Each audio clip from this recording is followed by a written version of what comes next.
أعوذ بالله من الشيطان الرجيم بسم الله الرحمن الرحيم ربي زدني علما وفهما السلام علیکم ورحمۃ اللہ وبرکاتہ۔ میرے بھائی نے ایک سوال پوچھا ہے کہ 15 شعبان کا روزہ رکھنا فرض ہے یا سنت ہے؟ تو اس سلسلے میں جواب یہ ہے کہ 15ویں شعبان کا روزہ نہ تو فرض ہے اور نہ واجب ہے اور نہ سنت مؤکدہ ہے۔ اس کی حیثیت زیادہ سے زیادہ مستحب ہونے کی ہے، لہذا اس سلسلے میں حدیث آئی ہے قوموا لیلہا وصوموا نہارہا، یعنی 15 شعبان کی رات کو جاگنا چاہیے اور پھر 15 شعبان کو روزہ رکھنا چاہیے، یہ مستحب عمل ہے۔ اب چونکہ یہ حدیث ضعیف ہے، لیکن ہمارے ہاں پر بلکہ اہل علم کے نزدیک ضعیف حدیث کو، جو فضائل والی حدیث ہوتی ہے، اس پر عمل کیا جا سکتا ہے اور یہ محدثین حضرات کے نزدیک قابل عمل بات ہے۔ لہٰذا اس کی شدت سے مخالفت کرنا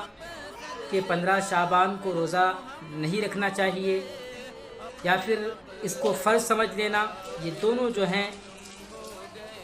صحیح بات نہیں ہے۔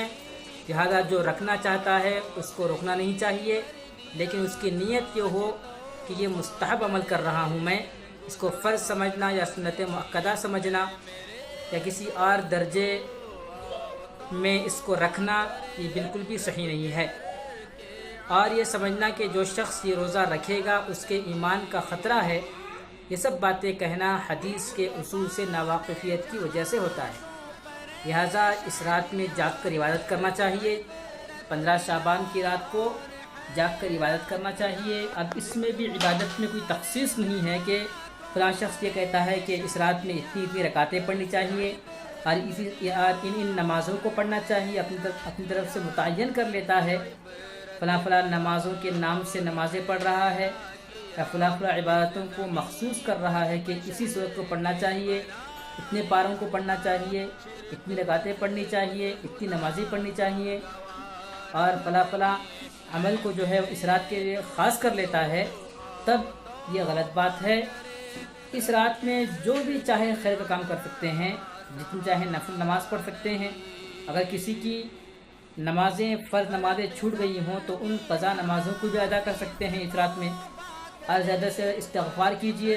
اپنے گناہوں سے توبہ کر لیجیے، اور جو وبا پھیلی ہوئی ہے اس وبا، اس بیماری کے ختم ہونے کے لیے اس رات میں دعا کرنا زیادہ بہتر ہوگا۔ تو یہ سب سے پہلے استغفار اور پھر جو ہے عبادتوں کا جو سلسلہ ہے وہ سلسلہ جاری رکھنا چاہیے، اور ساتھ ہی ساتھ جو ہے استغفار ضرور کر لیں،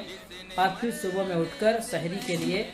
اگر رات بھر جاگ رہے ہیں تو سحری کر کے سو جائیے، یا پھر جو ہے پھر سحری کے لیے اٹھ کر جو ہے سحری کر لیجیے، اور نیت جو ہے وہ مستحب عمل کی کیجیے۔ اس روزے کو کوئی فرض نہیں سمجھ سکتا، اس روزے کو کوئی سنت مؤکدہ نہیں کہہ سکتا، اس لیے کہ صحیح حدیث میں اس کی کوئی دلیل موجود نہیں ہے۔ البتہ ضعیف روایت سے یہ ثابت ہوتا ہے کہ 15 شعبان کو روزہ رکھنا مستحب ہے، لیکن فرض اور سنت مؤکدہ نہیں ہے، اس لیے کہ جہاں پر فرض روزوں کا تذکر آتا ہے اور جہاں سنت مؤکدہ روزے بتائے گئے ہیں، ان سنت مؤکدہ روزوں میں اس 15 شعبان کے روزے کا ذکر کہیں پر بھی نہیں ہے۔ لہٰذا جو کوئی رکھنا چاہتا ہے وہ رکھ لے، اس کو کوئی مذمت نہیں کر سکتا، کوئی برا نہیں کہہ سکتا، اور اس کے بارے میں جو ہے غلط خیالات کوئی نہیں رکھ سکتا ہے۔ تو لہٰذا جو رکھنا چاہے وہ رکھے، اور جو رات میں جاگ کر عبادت کرنا چاہتا ہے وہ رات میں جاگ کر عبادت بھی کر سکتا ہے، لیکن اس بات کا خیال رکھے کہ کہیں رات بھر جاگتا رہا، فجر کی نماز چھوڑ دیا تو گویا کہ اس کی ساری رات کی عبادت بیکار ہو جائے گی۔ اس لیے کہ رات میں جاگنا یہ مستحسن ہے، مستحب ہے اور سنت عمل ہے، لیکن فجر کی نماز جو فرض ہے وہ ضروری ہے، تو فرض نماز کا درجہ سب سے بڑا ہوا ہے۔ اللہ تعالی ہم سب کو ان باتوں کو سمجھنے کی توفیق عطا فرمائے، آمین۔ السلام علیکم ورحمۃ اللہ وبرکاتہ۔